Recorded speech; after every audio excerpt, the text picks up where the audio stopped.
ಶ್ರೀ ಗಣೇಶ ಶಾರದಾ ಗುರುಭ್ಯೋ ನಮಃ. ಶ್ರೀಪಾದರಾಜಂ ಶರಣಂ ಪ್ರಪದ್ಯೆ. ಜಯವಾಗಲಿ ಜಯವಾಗಲಿ ಶ್ರೀಪಾದ ಶ್ರೀವಲ್ಲಭರಿಗೆ ಜಯವಾಗಲಿ. ಶ್ರೀಪಾದ ಶ್ರೀವಲ್ಲಭರ ದಿವ್ಯ ಚರಿತಾಮೃತಕ್ಕೆ ಶ್ರೋತೃಗಳಿಗೆ ಸ್ವಾಗತ. ಮೊದಲನೆಯ ಅಧ್ಯಾಯಕ್ಕೆ ಸ್ವಾಗತ.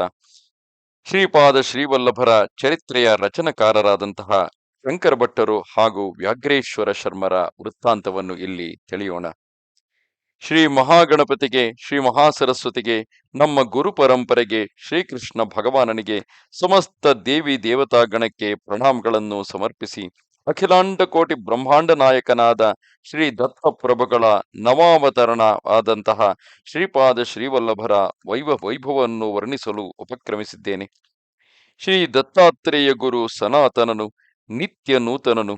ಶ್ರೀ ದತ್ತಾತ್ರೇಯರು ಈ ಕಲಿಯುಗದಲ್ಲಿ ಆಂಧ್ರ ಪ್ರದೇಶದ ಗೋದಾವರಿ ಪ್ರಾಂತದಲ್ಲಿರುವ ಶ್ರೀ ಪೀಠಿಕಾಪುರದಲ್ಲಿ ಶ್ರೀಪಾದ ಶ್ರೀವಲ್ಲಭ ಎಂಬ ಹೆಸರಿನಿಂದ ಅವತರಿಸಿದರು.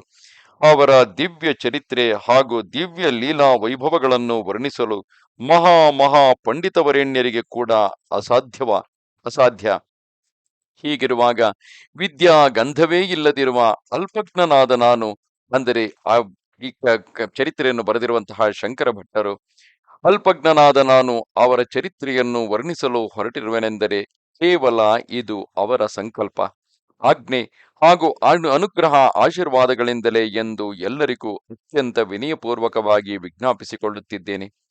ನನ್ನ ಹೆಸರು ಶಂಕರ ಭಟ್ಟ ಎಂದು. ನಾನು ಕರ್ನಾಟಕ ದೇಶದವನು, ಸ್ಮಾರ್ಥ ಬ್ರಾಹ್ಮಣನು, ಭಾರದ್ವಾಜ ಗೋತ್ರದವನು. ಶ್ರೀಕೃಷ್ಣ ಪರಮಾತ್ಮನ ದರ್ಶನಕ್ಕೆಂದು ನಾನು ಉಡುಪಿ ಕ್ಷೇತ್ರಕ್ಕೆ ಹೋದೆನು.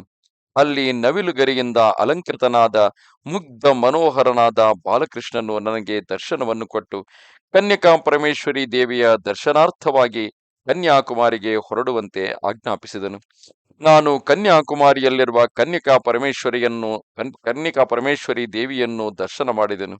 ಸಾಗರತ್ರಯ ಸಂಗಮದಲ್ಲಿ ಪುಣ್ಯ ಸ್ನಾನವನ್ನು ಮಾಡಿದೆನು. ಒಂದು ಮಂಗಳವಾರ ದೇವಿ ದರ್ಶನಾರ್ಥವಾಗಿ ಗುಡಿಯನ್ನು ಪ್ರವೇಶಿಸಿದೆನು. ಅರ್ಚಕರು ನಿಷ್ಠೆಯಿಂದ ದೇವಿ ಪೂಜೆಯನ್ನು ಮಾಡುತ್ತಿದ್ದರು. ಅವರು ನನ್ನ ಕೈಯಿಂದ ಕೆಂಪು ಬಣ್ಣದ ಪುಷ್ಪಗಳನ್ನು ತೆಗೆದುಕೊಂಡು ದೇವಿಗೆ ಪೂಜೆ ಮಾಡುತ್ತಿರುವಾಗ ದೇವಿಯು ನನ್ನ ಮೇಲೆ ಕರುಣಾಪೂರ್ಣ ದೃಷ್ಟಿಯನ್ನು ಬೀರುತ್ತಾ, ಶಂಕರ, ನಿನ್ನ ಭಕ್ತಿಗೆ ನಾನು ಮೆಚ್ಚಿದ್ದೇನೆ. ನೀನು ಕುರುವಪುರಕ್ಕೆ ಹೋಗಿ ಅಲ್ಲಿರುವ ಶ್ರೀಪಾದ ಶ್ರೀವಲ್ಲಭರನ್ನು ದರ್ಶನ ಮಾಡಿ ನಿನ್ನ ಜನ್ಮವನ್ನು ಸಾರ್ಥಕ ಮಾಡಿಕೊ. ಅವರ ದರ್ಶನ ಮಾತ್ರದಿಂದಲೇ ನಿನ್ನ ಮನಸ್ಸಿಗೆ, ಆತ್ಮಕ್ಕೆ ಹಾಗೂ ಸರ್ವೇಂದ್ರಿಯಗಳಿಗೆ ಅನಿರ್ವಚನೀಯವಾದ ಅನುಭವವು ಪ್ರಾಪ್ತವಾಗುವುದು ಎಂದು ಹೇಳಿದಳು. ನಾನು ಅಂಬೆಯ ಅನುಗ್ರಹವನ್ನು ಹೊಂದಿ ಆ ಪುಣ್ಯಕ್ಷೇತ್ರದಿಂದ ಹೊರಟು ಸ್ವಲ್ಪ ದೂರದಲ್ಲೇ ಇರುವ ಮರುದಮಲೈ ಎಂಬ ಗ್ರಾಮವನ್ನು ತಲುಪಿದೆನು. ಹನುಮಂತ ದೇವರು ಸಂಜೀವಿನಿ ಪರ್ವತವನ್ನು ಹಿಮಾಲಯಕ್ಕೆ ವಾಪಸ್ಸು ತೆಗೆದುಕೊಂಡು ಹೋಗುತ್ತಿರುವಾಗ ದಾರಿಯಲ್ಲಿ ಒಂದು ತುಂಡು ಜಾರಿ ಕೆಳಕ್ಕೆ ಬಿದ್ದು ಅದನ್ನೇ ಮರುದಮಲೈ ಎಂದು ಕರೆಯುತ್ತಿರುವರು. ಮರುದಮಲೈ ಗ್ರಾಮದಲ್ಲಿರುವ ಆ ಬೆಟ್ಟವು ನೋಡಲು ಬಹಳ ಮುದ್ದಾಗಿದೆ. ಆ ಬೆಟ್ಟದಲ್ಲಿ ಕೆಲವು ಗುಹೆಗಳು ಇವೆ. ಆ ಗುಹೆಗಳಲ್ಲಿ ಸಿದ್ಧ ಪುರುಷರು ಅದೃಶ್ಯ ರೂಪದಿಂದಲೂ ಈಗಲೂ ತಪಸ್ಸನ್ನು ಆಚರಿಸುತ್ತಿರುವರೆಂದು ತಿಳಿಯಿತು. ನನ್ನ ಅದೃಷ್ಟ ರೇಖೆ ಚೆನ್ನಾಗಿದ್ದಲ್ಲಿ ಯಾರಾದರೂ ಮಹಾಪುರುಷರ ದರ್ಶನವು ಲಭಿಸುವುದೇನೋ ಎಂಬ ನಿರೀಕ್ಷಣೆಯಿಂದ ಆ ಗುಹೆಗಳತ್ತ ನೋಡುತ್ತಿದ್ದೆ. ಒಂದು ಗುಹೆಯ ದ್ವಾರದಲ್ಲಿ ಮಾತ್ರ ಒಂದು ದೊಡ್ಡ ಹುಲಿಯು ನಿಂತಿರುವುದನ್ನು ನೋಡಿದೆ. ನನ್ನ ದೇಹವೆಲ್ಲವೂ ಹೆದರಿಕೆಯಿಂದ ನಡುಗುತ್ತಿತ್ತು. ಭಯವಿಹ್ವಲನಾದ ನಾನು ಏಕಾಏಕಿ ಶ್ರೀಪಾದ ಶ್ರೀವಲ್ಲಭ ದತ್ತಪ್ರಭು ಎಂದು ಗಟ್ಟಿಯಾಗಿ ಕೂಗಿದೆ. ಆ ದೊಡ್ಡ ಹುಲಿ ಸಾಧು ಜಂತುವಿನಂತೆ ನಿಶ್ಚಲವಾಗಿ ನಿಂತಿತ್ತು. ಆ ಗುಹೆಯಿಂದ ಓರ್ವ ವೃದ್ಧ ತಪಸ್ವಿಯು ಹೊರಗೆ ಬಂದನು. ಮರುದಮಲೈ ಪ್ರಾಂತವೆಲ್ಲ ಒಂದೇ ಸಾರಿ ಶ್ರೀಪಾದ ಶ್ರೀವಲ್ಲಭರ ಹೆಸರಿನಿಂದ ಪ್ರತಿಧ್ವನಿಸಿತು. ಅಷ್ಟರಲ್ಲಿ ಆ ವೃದ್ಧ ತಪಸ್ವಿಯು, ಮಗು, ನೀನು ಧನ್ಯ. ಶ್ರೀ ದತ್ತಪ್ರಭುವು ಈ ಕಲಿಯುಗದಲ್ಲಿ ಶ್ರೀಪಾದ ಶ್ರೀವಲ್ಲಭರೆಂಬ ಹೆಸರಿನಿಂದ ಅವತರಿಸಿರುವರು ಎಂಬುದು ಮಹಾ ಸಿದ್ಧಪುರುಷರಿಗೆ, ಯೋಗಿಗಳಿಗೆ, ಜ್ಞಾನಿಗಳಿಗೆ, ನಿರ್ವಿಕಲ್ಪ ಸಮಾಧಿ ಸ್ಥಿತಿಯಲ್ಲಿರುವ ಪರಮಹಂಸರಿಗೆ ಮಾತ್ರವೇ ಗೊತ್ತು. ನೀನು ಅದೃಷ್ಟವಂತನಾದುದರಿಂದಲೇ ಇಲ್ಲಿಗೆ ಬಂದಿದ್ದೀಯೆ. ಇದು ತಪೋಭೂಮಿ, ಸಿದ್ಧಭೂಮಿ. ನಿನ್ನ ಕೋರಿಕೆಯು ಸಿದ್ಧಿಸುವುದು. ತಪ್ಪದೇ ನಿನಗೆ ಶ್ರೀವಲ್ಲಭರ ದರ್ಶನವು ಲಭಿಸುವುದು. ಈ ಗುಹೆಯ ಬಾಗಿಲಲ್ಲಿರುವ ಈ ದೊಡ್ಡ ಹುಲಿಯು ಒಬ್ಬ ಜ್ಞಾನಿ. ಆ ಜ್ಞಾನಿಗೆ ನಮಸ್ಕಾರ ಮಾಡು ಎಂದು ಹೇಳಿದರು. ಆಗ ನಾನು ಹುಲಿಯ ರೂಪದಲ್ಲಿದ್ದ ಆ ಜ್ಞಾನಿಗೆ ನಮಸ್ಕರಿಸಿದನು. ತಕ್ಷಣವೇ ಆ ದೊಡ್ಡ ಹುಲಿಯು ಓಂಕಾರ ಮಾಡಿತು. ಆ ಧ್ವನಿಯು ಆ ಮರುದಮಲೆ ಬೆಟ್ಟದಲ್ಲೆಲ್ಲ ಪ್ರತಿಧ್ವನಿಸಿತು. ಸುಶ್ರಾವ್ಯವಾಗಿ ಶ್ರೀಪಾದರಾಜಂ ಶರಣಂ ಪ್ರಪದ್ಯೆ ಎಂದು ಆಲಾಪಿಸಿತು. ನಾನು ಆ ವಿಸ್ಮಯಕರವಾದ ದೃಶ್ಯವನ್ನು ನೋಡುತ್ತಿದ್ದೆನು. ತಕ್ಷಣವೇ ಆ ಹುಲಿಯು ಧೂಳಿ ಕಣಗಳಾಗಿ ಪರಿವರ್ತನೆ ಹೊಂದಿ ಆ ಕಣಗಳಿಂದ ಕಾಂತಿಮಯ ದಿವ್ಯ ದೇಹಧಾರಿಯಾದ ಒಬ್ಬ ಪುರುಷನು ಮೈದೋರಿದನು. ಆ ದಿವ್ಯ ಪುರುಷನು ಆ ವೃದ್ಧ ತಪಸ್ವಿಗೆ ನಮಸ್ಕಾರ ಮಾಡಿ ತನ್ನ ಕಾಂತಿಮಯ ಶರೀರದೊಂದಿಗೆ ಆಕಾಶ ಮಾರ್ಗವಾಗಿ ಹೊರಟು ಹೋದನು. ನನ್ನ ಎದುರಿಗಿದ್ದ ವೃದ್ಧ ತಪಸ್ವಿಯು ಮಂದಹಾಸಯುಕ್ತನಾದನು. ನನ್ನನ್ನು ಗುಹೆಯೊಳಗೆ ಬರುವಂತೆ ಆಹ್ವಾನಿಸಿದನು. ನಾನು ಮೌನವಾಗಿ ಗುಹೆಯೊಳಗೆ ಪ್ರವೇಶಿಸಿದೆನು. ವೃದ್ಧ ತಪಸ್ವಿಯ ನೇತ್ರಗಳಿಂದ ಕರುಣ ರಸವು ಪ್ರವಹಿಸುತ್ತಿತ್ತು. ತನ್ನ ಸಂಕಲ್ಪ ಮಾತ್ರದಿಂದಲೇ ಆತನು ಅಗ್ನಿಯನ್ನು ಸೃಷ್ಟಿಸಿದನು. ಆ ದಿವ್ಯಾಗ್ನಿಯಲ್ಲಿ ಆಹುತಿ ಕೊಡುವುದಕ್ಕಾಗಿ ಪವಿತ್ರ ಪೂಜಾ ಸಾಮಗ್ರಿಗಳನ್ನು, ಕೆಲವು ಮಧುರ ಪದಾರ್ಥಗಳನ್ನು ಸೃಷ್ಟಿಸಿದನು. ವೈದಿಕ ಮಂತ್ರೋಚ್ಚಾರಣೆ ಮಾಡುತ್ತಾ ಆತನು ಅವುಗಳನ್ನು ದಿವ್ಯಾಗ್ನಿಗೆ ಆಹುತಿಗೈದನು. ಆ ವೃದ್ಧ ತಪಸ್ವಿಯು, ಲೋಕದಲ್ಲಿ ಯಜ್ಞ ಯಾಗಾದಿ ಸತ್ಕರ್ಮಗಳು ಲುಪ್ತವಾಗಿ ಹೋಗುತ್ತಿವೆ. ಪಂಚಭೂತಗಳಿಂದ ದೇಹವನ್ನು ಹೊಂದಿದ ಮಾನವನು ಪಂಚಭೂತಾತ್ಮಕವಾದ ದೈವವನ್ನು ಮರೆತು ಬಿಡುತ್ತಿದ್ದಾನೆ. ದೇವತಾ ಪ್ರೀತ್ಯರ್ಥ ಯಜ್ಞಗಳನ್ನು ಮಾಡಬೇಕು. ಅವುಗಳಿಂದ ದೇವತೆಗಳು ಸಂತೃಪ್ತಿಯನ್ನು ಹೊಂದುತ್ತಾರೆ. ಅವರ ಅನುಗ್ರಹದಿಂದ ಪ್ರಕೃತಿಯು ಪ್ರಸನ್ನಳಾಗುವಳು. ಪ್ರಕೃತಿಯಲ್ಲಿನ ಯಾವುದೇ ಶಕ್ತಿಯು ಅತಿರೇಕಗೊಂಡರೂ ಮಾನವನು ಸಹಿಸಲಾರನು. ಪ್ರಕೃತಿ ಶಕ್ತಿಗಳನ್ನು ಶಾಂತಗೊಳಿಸದಿದ್ದರೆ ಅನಿಷ್ಟಗಳು ಸಂಭವಿಸುವವು.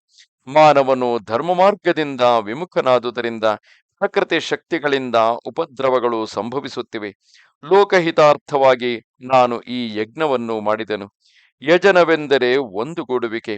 ಅದೃಷ್ಟವಶದಿಂದ ನೀನು ಈ ಯಜ್ಞವನ್ನು ನೋಡಿದೆ. ಇದರ ಫಲವಾಗಿ ನಿನಗೆ ದತ್ತಾವತಾರಿಗಳಾದ ಶ್ರೀಪಾದ ಶ್ರೀವಲ್ಲಭರ ಬಹಳ ಅಲಭ್ಯಕರವಾದ ದರ್ಶನವು ಲಭಿಸುವುದು. ಅನೇಕ ಜನ್ಮಗಳಲ್ಲಿ ಮಾಡಿದ ಎಲ್ಲಾ ಪುಣ್ಯಗಳು ಒಮ್ಮೆಗೆ ಫಲಿತ ಹೊಂದಿದರೆ ಮಾತ್ರ ಇಂತಹ ಅಲಭ್ಯ ಯೋಗವು ಸಂಭವಿಸಲು ಸಾಧ್ಯ ಎಂದು ಹೇಳಿದರು. ನಾನು ಆ ಪುರುಷರಿಗೆ ನಮಸ್ಕಾರ ಮಾಡಿ, ಸಿದ್ಧವರೆಣ್ಯರೇ, ನಾನು ಪಂಡಿತನಲ್ಲ, ಯೋಗಿಯಲ್ಲ, ಸಾಧಕನೂ ಅಲ್ಲ, ಅಲ್ಪಜ್ಞನು. ನೀವು ಕನಿಕರಿಸಿ ನನ್ನ ಕೆಲವು ಸಂದೇಹಗಳನ್ನು ಪರಿಹರಿಸಬೇಕೆಂದು ನಾನು ತಮ್ಮನ್ನು ಪ್ರಾರ್ಥಿಸಿಕೊಳ್ಳುತ್ತಿದ್ದೇನೆ ಎಂದು ಹೇಳಿದೆನು.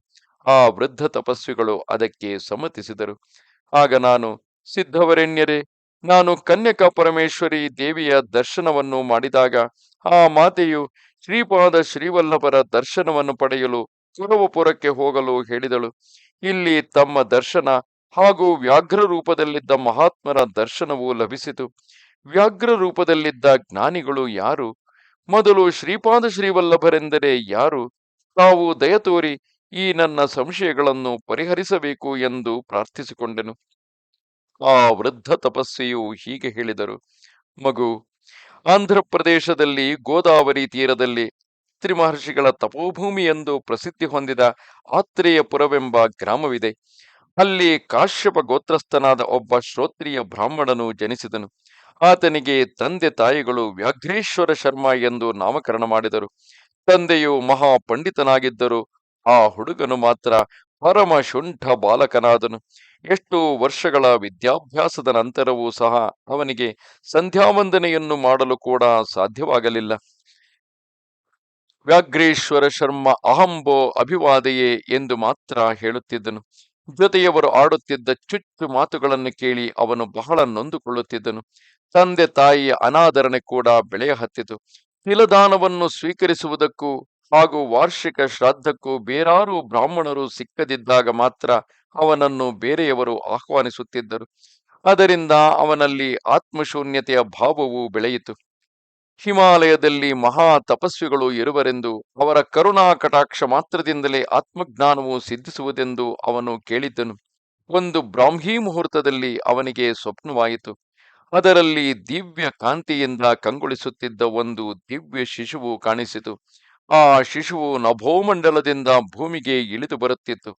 ಅದರ ಪಾದಗಳು ಭೂಮಿಯನ್ನು ಸ್ಪರ್ಶಿಸಿದ ಒಡನೆಯೇ ಭೂಮಂಡಲವೆಲ್ಲ ದಿವ್ಯ ಕಾಂತಿಯಿಂದ ತುಂಬಿ ಹೋಯಿತು. ಆ ಮಗುವು ವ್ಯಾಘ್ರೇಶ್ವರ ಶರ್ಮನ ಹತ್ತಿರ ಬಂದು, ನಾನಿರುವಾಗ ನೀನೇಕೆ ಭಯಪಡುತ್ತಿರುವೆ? ಈ ಊರಿಗೂ ನನಗೂ ಋಣಾನುಬಂಧವಿದೆ. ಋಣಾನುಬಂಧವಿಲ್ಲದೆ ಒಂದು ನಾಯಿಯೂ ಕೂಡ ನಮ್ಮ ಹತ್ತಿರ ಬರುವುದಿಲ್ಲ. ನೀನು ಹಿಮಾಲಯದಲ್ಲಿರುವ ಬದರಿಕಾರಣ್ಯಕ್ಕೆ ಹೋಗು, ನಿನಗೆ ಕಲ್ಯಾಣವಾಗುತ್ತದೆ ಎಂದು ಹೇಳಿ ಅಂತರ್ಧಾನವಾಯಿತು. ವ್ಯಾಘ್ರೇಶ್ವರ ಶರ್ಮನು ಬದರಿಕಾರಣ್ಯವನ್ನು ಸೇರಿದನು. ಮಾರ್ಗ ಮಧ್ಯದಲ್ಲಿ ಅವನಿಗೆ ಅಯಾಚಿತವಾಗಿಯೇ ಭೋಜನವು ಸಿದ್ಧಿಸುತ್ತಿತ್ತು. ಅವನು ಹೊರಟಾರಭ್ಯ ಒಂದು ನಾಯಿಯು ಅವನನ್ನು ಹಿಂಬಾಲಿಸುತ್ತಿತ್ತು. ನಾಯಿಯೊಂದಿಗೆ ಅವನು ಬದರಿಕಾರಣ್ಯದಲ್ಲಿ ಮುನ್ನಡೆದನು.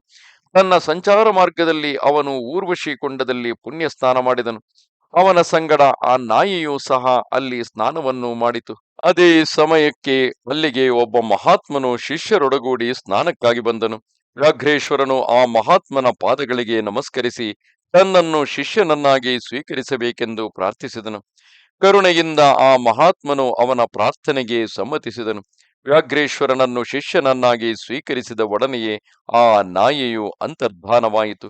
ಆ ಮಹಾತ್ಮನು ಹೀಗೆ ಹೇಳಿದನು: ವ್ಯಾಘ್ರೇಶ್ವರ, ನಿನ್ನ ಜೊತೆಯಲ್ಲಿ ಬಂದಿದ್ದ ಆ ನಾಯಿಯು ಪೂರ್ವಜನ್ಮಾರ್ಜಿತ ಪುಣ್ಯ ಸ್ವರೂಪವು.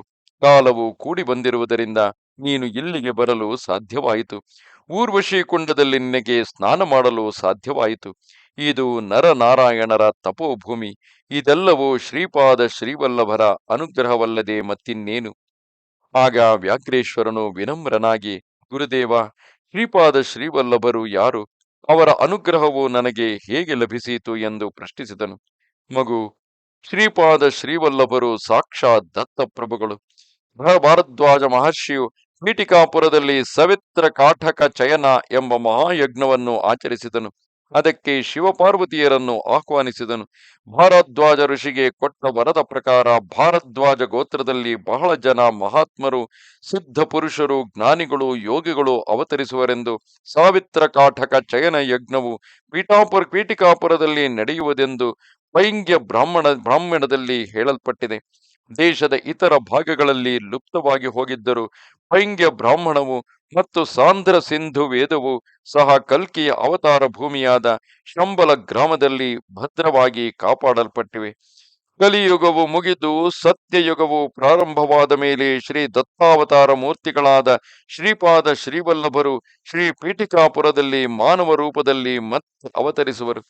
ಅನೇಕ ಜನ್ಮಗಳಲ್ಲಿ ಮಾಡಿದ ಪಾಪಗಳು ಕ್ಷಯಿಸಿ ಹೋಗಿ ಪುಣ್ಯ ಕರ್ಮಗಳ ಸಮುಚ್ಚಯವು ಫಲವನ್ನು ಕೊಡಲು ಪ್ರಾರಂಭಿಸಿದಾಗಲೇ ಮಾನವನಿಗೆ ದತ್ತಾತ್ರೇಯರಲ್ಲಿ ಭಕ್ತಿಯು ಉತ್ಪನ್ನವಾಗುವುದು. ಶ್ರೀ ದತ್ತ ಭಕ್ತಿಯು ಪರಿಪೂರ್ಣವಾಗಿ ಸಿದ್ಧಿಸಿದ ನಂತರವೇ ಯಾವ ಯುಗದಲ್ಲಿಯಾದರೂ ಯಾವ ಕಾಲದಲ್ಲಿಯಾದರೂ ಶ್ರೀಪಾದ ಶ್ರೀವಲ್ಲಭರು ಅವರ ಭಕ್ತರಿಗೆ ಭೌತಿಕ ರೂಪದಲ್ಲಿ ದರ್ಶನ, ಸ್ಪರ್ಶನ, ಸಂಭಾಷಣ ಭಾಗ್ಯವನ್ನು ಕೊಡುವರು. ನಿನ್ನ ಪೂರ್ವ ಜನ್ಮಗಳ ಪುಣ್ಯಗಳು ಬಲವಾಗಿದ್ದುದರಿಂದಲೇ ಶ್ರೀಪಾದ ಶ್ರೀವಲ್ಲಭರ ಅನುಗ್ರಹವು ನಿನಗೆ ಲಭಿಸಿದೆ. ನಾನು ನನ್ನ ಗುರುದೇವರಾದ ಮಹಾವತಾರ ಬಾಬಾಜಿಯವರ ದರ್ಶನಾರ್ಥವಾಗಿ ಹೋಗುತ್ತಿದ್ದೇನೆ. ಮತ್ತೆ 1 ವರ್ಷದ ನಂತರ ಬರುತ್ತೇನೆ. ನೀವುಗಳು ನಿಮಗಾಗಿ ಕಾದಿರಿಸಿರುವ ಗುಹೆಗಳಲ್ಲಿ ಕ್ರಿಯಾಯೋಗದ ಅಭ್ಯಾಸವನ್ನು ನಿಮ್ಮ ಆತ್ಮಜ್ಞಾನ ಸಿದ್ಧಿಗಾಗಿ ಮುಂದುವರಿಸಿರಿ ಎಂದು ಅವರ ಶಿಷ್ಯರಿಗೆಲ್ಲ ಹೇಳಿ ಸಂಜೀವಿನಿ ಪರ್ವತ ಪ್ರಾಂತ್ಯವಾದ ದ್ರೋಣಗಿರಿಗೆ ಹೊರಟು ಹೋದರು. ವ್ಯಾಘ್ರೇಶ್ವರ ಶರ್ಮನು ಸಹ ತನಗಾಗಿ ನಿಶ್ಚಯಿಸಲ್ಪಟ್ಟಿದ್ದ ಗುಹೆಯನ್ನು ಸೇರಿದನು. ಗುರುದೇವರು ಬೋಧಿಸಿದ್ದ ಕ್ರಿಯಾಯೋಗ ಪದ್ಧತಿಗಳಾಗಲಿ ಆತ್ಮಜ್ಞಾನವನ್ನು ಕೊಡುವ ಅವರ ಉಪದೇಶಗಳಾಗಲಿ ಅವನಿಗೆ ಅವಗತವಾಗಲಿಲ್ಲ. ಅವನು ಹೀಗೆ ಆಲೋಚಿಸಿದನು: ಗುರುದೇವರು ನನ್ನನ್ನು ಪ್ರೇಮದಿಂದ ಎಲ್ಲವೋ ವ್ಯಾಘ್ರ ಎಂದು ಕರೆಯುತ್ತಿದ್ದರು. ನನ್ನ ಗುರುಬಂಧುಗಳೆಲ್ಲರೂ ವ್ಯಾಘ್ರಾಜಿನದ ಮೇಲೆ ಕುಳಿತು ಧ್ಯಾನ ಮಾಡುತ್ತಿದ್ದಾರೆ. ವ್ಯಾಘ್ರ ಚರ್ಮವೇ ಇಷ್ಟೊಂದು ಪವಿತ್ರವಾಗಿರುವಾಗ, ಅದು ಯೋಗಿಗಳಿಗೆ ಎಷ್ಟೋ ಲಾಭವನ್ನುಂಟು ಮಾಡುತ್ತಿರುವಾಗ, ವ್ಯಾಘ್ರದ ಮಹಿಮೆ ಇನ್ನೆಷ್ಟಿರಬಹುದು? ಅದೂ ಅಲ್ಲದೆ ಆತ್ಮಜ್ಞಾನಕ್ಕಾಗಿ ಧ್ಯಾನ ಮಾಡಿರೆಂದು ನಮಗೆಲ್ಲರಿಗೂ ಹೇಳಿ ಹೋಗಿದ್ದಾರೆ. ಆತ್ಮವೆಂದರೆ ನನ್ನ ಸ್ವಂತದ್ದು ಎಂದಲ್ಲವೇ ಅರ್ಥ? ಉಳಿದವರ ಗೊಡವೆ ನನಗೇಕೆ? ನನ್ನ ಹೆಸರೇ ವ್ಯಾಘ್ರೇಶ್ವರ, ಅಂದರೆ ನನ್ನ ಆತ್ಮವು ವ್ಯಾಘ್ರವೇ ಆಗಿರಬೇಕು. ನಾನು ಧ್ಯಾನಿಸಬೇಕಾಗಿರುವುದು ವ್ಯಾಘ್ರವನ್ನೇ. ಅದೇ ನನ್ನ ಆತ್ಮ. ನಾನು ವ್ಯಾಘ್ರ ರೂಪವನ್ನು ಹೊಂದಿದರೆ ಆತ್ಮಜ್ಞಾನಿಯಾದ ಹಾಗೆ. 1 ವರ್ಷ ಹೀಗೆ ಕಳೆಯಿತು. ಗುರುದೇವರು ಪ್ರತಿ ಗುಹೆಗೂ ಬಂದು ಶಿಷ್ಯರುಗಳನ್ನು ತಮ್ಮ ತಮ್ಮ ಸಾಧನೆಯಲ್ಲಿ ಎಷ್ಟು ಮುಂದುವರಿದಿರುವರು ಎಂಬುದನ್ನು ಪ್ರಶ್ನಿಸಿದರು. ವ್ಯಾಘ್ರೇಶ್ವರನ ಗುಹೆಯಲ್ಲಿ ನೋಡಿದರೆ ಅವನು ಅಲ್ಲಿರಲಿಲ್ಲ. ಅಲ್ಲಿ ಒಂದು ವ್ಯಾಘ್ರವು ಕುಳಿತಿದೆ. ಶ್ರೀ ಗುರುದೇವರು ಯೋಗದೃಷ್ಟಿಯಿಂದ ಪರಿಶೀಲಿಸಿದರು. ವ್ಯಾಘ್ರೇಶ್ವರನು ಅತಿ ತೀವ್ರತೆಯಿಂದ ವ್ಯಾಘ್ರ ರೂಪವನ್ನೇ ಧ್ಯಾನ ಮಾಡಿದುದರಿಂದ ಈ ರೂಪವನ್ನು ಹೊಂದಿದ್ದಾನೆಂದು ಗ್ರಹಿಸಿದರು. ಅವನ ಪರಿಶುದ್ಧ ಹೃದಯಕ್ಕೆ ಹಾಗೂ ಆತ್ಮಶುದ್ಧಿಗೆ ಸಂತೋಷಪಟ್ಟರು. ಅವನನ್ನು ಆಶೀರ್ವದಿಸಿ ಓಂಕಾರವನ್ನು ಹೇಳಿಕೊಟ್ಟರು. ಶ್ರೀಪಾದರಾಜಂ ಶರಣಂ ಪಪದ್ಯೆ ಎನ್ನುವ ಮಂತ್ರವನ್ನು ಜಪ ಮಾಡುವಂತೆ ಹೇಳಿದರು. ವ್ಯಾಘ್ರೇಶ್ವರನು ತನ್ನ ವ್ಯಾಘ್ರ ರೂಪದಲ್ಲಿಯೇ ಕುರವಪುರದ ಸಮೀಪವನ್ನು ಸೇರಿದನು. ಕುರವಪುರವನ್ನು ಸೇರಲು ಜಲಮಾರ್ಗದಲ್ಲಿ ಹೋಗಬೇಕು.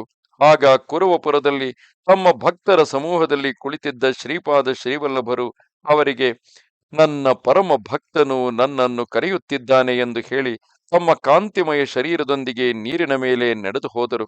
ಶ್ರೀಪಾದ ಶ್ರೀವಲ್ಲಭರು ನೀರಿನ ಮೇಲೆ ನಡೆಯುತ್ತಿರುವಾಗ ಅವರು ಹೆಜ್ಜೆ ಇಟ್ಟಲ್ಲೆಲ್ಲ ಒಂದು ತಾವರೆಯ ಪುಷ್ಪವು ಉದ್ಭವಿಸುತ್ತಿತ್ತು. ಹೀಗೆ ಅವರು ದಡವನ್ನು ಸೇರಿ ಶ್ರೀಪಾದರಾಜಂ ಶರಣಂ ಪ್ರಪದ್ಯೆ ಎಂದು ಅವಿರತವಾಗಿ ಜಪ ಮಾಡುತ್ತಿದ್ದ ವ್ಯಾಘ್ರೇಶ್ವರನನ್ನು ನೋಡಿದರು. ವ್ಯಾಘ್ರೇಶ್ವರನು ಶ್ರೀಪಾದ ಶ್ರೀವಲ್ಲಭರ ಚರಣಾರವಿಂದಗಳಿಗೆ ನಮಸ್ಕರಿಸಿದನು. ಅವರು ಆ ವ್ಯಾಘ್ರದ ಮೇಲೆ ಕುಳಿತು ನೀರಿನ ಮೇಲೆ ತೇಲಿಕೊಂಡು ಕುರವಪುರವನ್ನು ಸೇರಿದರು. ಎಲ್ಲರೂ ಆಶ್ಚರ್ಯಚಕಿತರಾಗಿ ನೋಡುತ್ತಿದ್ದರು. ದತ್ತ ಪುರಾಣದ ಪ್ರಕಾರ ಶ್ರೀ ದತ್ತಾತ್ರೇಯರೇ ಧರ್ಮಶಾಸ್ತ್ರರಾಗಿ ಅವತರಿಸಿದರು. ಹರಿಹರ ಸುತರಾದ ಆ ಧರ್ಮಶಾಸ್ತ್ರ ಸ್ವಾಮಿಗಳು ಅಯ್ಯಪ್ಪ ಸ್ವಾಮಿಗಳಾಗಿ ಅವತರಿಸಿದಾಗ ವ್ಯಾಘ್ರ ರೂಪವನ್ನು ಧರಿಸಿದ ದೇವೇಂದ್ರನ ಮೇಲೆ ಕುಳಿತುಕೊಂಡು ರಾಜಧಾನಿಗೆ ಬಂದರು. ಶ್ರೀವಲ್ಲಭರು ಸಾಕ್ಷಾತ್ ಅಯ್ಯಪ್ಪ ಸ್ವಾಮಿಗಳೇ ಎಂದು ಕೆಲವರು ಭಾವಿಸಿದರು. ಸಿಂಹ ವಾಹನವು ವ್ಯಾಘ್ರ ವಾಹನವು ಎರಡೂ ಒಂದೇ ಎಂದು ಅನೇಕರು, ಸಿಂಹವಾಹಿನಿಯಾದ ಅಂಬೆಯು ವ್ಯಾಘ್ರವಾಹಿನಿಗಳಾದ ಶ್ರೀಪಾದ ಶ್ರೀವಲ್ಲಭರು ಅಭಿನ್ನ ಸ್ವರೂಪರೆಂದು ಭಾವಿಸುತ್ತಾರೆ. ಶ್ರೀಪಾದ ಶ್ರೀವಲ್ಲಭರು ಪೂರ್ವಪುರವನ್ನು ಸೇರಿ ವ್ಯಾಘ್ರದಿಂದ ಕೆಳಗಿಳಿಯುತ್ತಲೇ ವ್ಯಾಘ್ರವು ಪಕ್ಕದಲ್ಲಿ ಕುಳಿತುಕೊಂಡಿತು. ಅದರೊಳಗಿನಿಂದ ದಿವ್ಯ ಕಾಂತಿಯುಕ್ತನಾದ ಒಬ್ಬ ಮಹಾಪುರುಷನು ಹೊರಬಂದನು. ಆತನು ಶ್ರೀಪಾದ ಶ್ರೀವಲ್ಲಭರನ್ನು ತನ್ನ ಪೂರ್ವಜನ್ಮ ರೂಪವಾದ ವ್ಯಾಘ್ರದ ಚರ್ಮವನ್ನು ಅವರ ಆಸನವಾಗಿ ಉಪಯೋಗಿಸಬೇಕೆಂದು ಪ್ರಾರ್ಥಿಸಿಕೊಂಡನು. ಶ್ರೀಪಾದ ವಲ್ಲಭರು ಅದಕ್ಕೆ ಒಪ್ಪಿಕೊಂಡರು. ಪ್ರೇಮಮೂರ್ತಿಗಳಾದ ಶ್ರೀಪಾದ ವಲ್ಲಭರು, ಮಗು ವ್ಯಾಘ್ರೇಶ್ವರ, ನೀನು ಒಂದಾನೊಂದು ಜನ್ಮದಲ್ಲಿ ಮಹಾಬಲಿಷ್ಠನಾದ ಪೈಲ್ವಾನನಾಗಿದ್ದೆ. ಆ ಜನ್ಮದಲ್ಲಿ ಹುಲಿಗಳೊಂದಿಗೆ ಹೋರಾಡುತ್ತಾ ಅವುಗಳನ್ನು ಕ್ರೂರ ಹಿಂಸೆಗೆ ಗುರಿಪಡಿಸುತ್ತಾ ಅವುಗಳನ್ನು ಬಂಧಿಸಿ ಆಹಾರವನ್ನು ಕೊಡದೆ ಜನಗಳ ವಿನೋದಾರ್ಥವಾಗಿ ಪ್ರದರ್ಶನ ಮಾಡುತ್ತಾ ಹೀಗೆ ಅನೇಕ ರೀತಿಯಿಂದ ಕ್ರೂರವಾಗಿ ಹಿಂಸಿಸಿದ್ದೀಯೆ. ನೀನು ಮಾನವ ಜನ್ಮವನ್ನು ಎತ್ತಿದರೂ ಸಹ ಹುಲಿಗಳನ್ನು ಅತಿ ಕ್ರೂರವಾಗಿ ಹಿಂಸೆಪಡಿಸಿದುದರಿಂದ ಕಾಲಕರ್ಮಕ್ಕೊಳಪಟ್ಟು ಅನೇಕ ಮೃಗ ಜನ್ಮಗಳನ್ನು ಹೊಂದಬೇಕಾಗುತ್ತಿತ್ತು. ಆದರೆ ನನ್ನ ಅನುಗ್ರಹದಿಂದ ಈಗ ನೀನು ಧರಿಸಿರುವ ಒಂದೇ ಒಂದು ವ್ಯಾಘ್ರ ರೂಪ ಜನ್ಮದಲ್ಲಿ ನಿನ್ನ ಎಲ್ಲ ಮೃಗ ಜನ್ಮಗಳ ದುಷ್ಕರ್ಮಗಳನ್ನು ನಾಶಗೊಳಿಸಿದ್ದೇನೆ. ನೀನು ಬಹಳ ಕಾಲ ವ್ಯಾಘ್ರ ರೂಪವನ್ನು ಧರಿಸಿದ್ದುದರಿಂದ ಇನ್ನು ಮುಂದೆ ನೀನು ಬಯಸಿದಾಗಲೆಲ್ಲ ವ್ಯಾಘ್ರ ರೂಪವನ್ನು ಹೊಂದಬಲ್ಲ ಶಕ್ತಿಯನ್ನು ಅನುಗ್ರಹಿಸಿದ್ದೇನೆ. ಹಿಮಾಲಯದಲ್ಲಿ ಅನೇಕ ವರ್ಷಗಳಿಂದ ನನಗೋಸ್ಕರ ತಪಸ್ಸನ್ನು ಆಚರಿಸುತ್ತಿರುವ ಅನೇಕ ಸಿದ್ಧಪುರುಷರ ದರ್ಶನ ಮತ್ತು ಆಶೀರ್ವಾದಗಳು ನಿನಗೆ ಲಭಿಸುತ್ತವೆ. ಯೋಗ ಮಾರ್ಗದಲ್ಲಿ ನೀನು ಅತ್ಯುನ್ನತ ಪದವಿಯನ್ನು ಹೊಂದಿ ಪ್ರಕಾಶಿಸುತ್ತೀಯೇ ಎಂದು ಆಶೀರ್ವದಿಸಿದರು. ಶಂಕರ ಭಟ್ಟ, ಈ ಮೊದಲು ನೀನು ನೋಡಿದ ವ್ಯಾಘ್ರವು ಸಾಕ್ಷಾತ್ ಆ ವ್ಯಾಘ್ರೇಶ್ವರನೇ. ಆತನು ಹಿಮಾಲಯದಲ್ಲಿರುತ್ತಾನೆ. ಮಹಾಯೋಗಿಗಳು ಜನಸಂಪರ್ಕವನ್ನು ಬಯಸುವುದಿಲ್ಲ. ಅಂತಹವರಿಗೆ ಸಾಮಾನ್ಯ ಜನಗಳಿಂದ ತೊಂದರೆಯಾಗದಂತೆ ಈತನು ವ್ಯಾಘ್ರ ರೂಪದಲ್ಲಿ ಅವರ ಕಾವಲನ್ನು ಕಾಯುತ್ತಿರುತ್ತಾನೆ. ಮಹಾಯೋಗಿಗಳು ಪರಸ್ಪರವಾಗಿ ಸಂಭಾಷಿಸಬೇಕೆನಿಸಿದಾಗ ಭಾವಪ್ರಸಾರದ ಮೂಲಕ ಪರಸ್ಪರ ಸಂಪರ್ಕವನ್ನು ಏರ್ಪಡಿಸಿಕೊಳ್ಳುತ್ತಾರೆ. ಅವರು ಇದಕ್ಕಾಗಿ ತಮ್ಮ ಸ್ಥಾನವನ್ನು ಬಿಟ್ಟು ಹೊರಬರಬೇಕಾದ ಅವಶ್ಯಕತೆಯಾಗಲಿ ಅಥವಾ ವಾರ್ತಾದೂತರ ಅವಶ್ಯಕತೆಯಾಗಲಿ ಇರುವುದಿಲ್ಲ. ಆದರೂ ವಿನೋದಕ್ಕೋಸ್ಕರ ಒಂದೊಂದು ಸಲ ವ್ಯಾಘ್ರೇಶ್ವರನ ಮೂಲಕ ವಾರ್ತೆಗಳನ್ನು ಕಳುಹಿಸುತ್ತಾರೆ. ಇದೆಲ್ಲವೂ ಶ್ರೀ ದತ್ತ ಪ್ರಭುವಿನ ಲೀಲೆ. ಶ್ರೀಪಾದ ಶ್ರೀವಲ್ಲವರಿಗೆ ಜಯವಾಗಲಿ, ಜಯವಾಗಲಿ. ನಮಸ್ತೆ ಶಾರದಾದೇವಿ ಕಾಶ್ಮೀರ ಪುರವಾಸಿನಿ ತ್ವಾಮಹಂ ಪ್ರಾರ್ಥಯೇ ನಿತ್ಯಂ ವಿದ್ಯಾದಾನಂಚ ದೇಹಿಮೆ. ನಮಸ್ಕಾರ.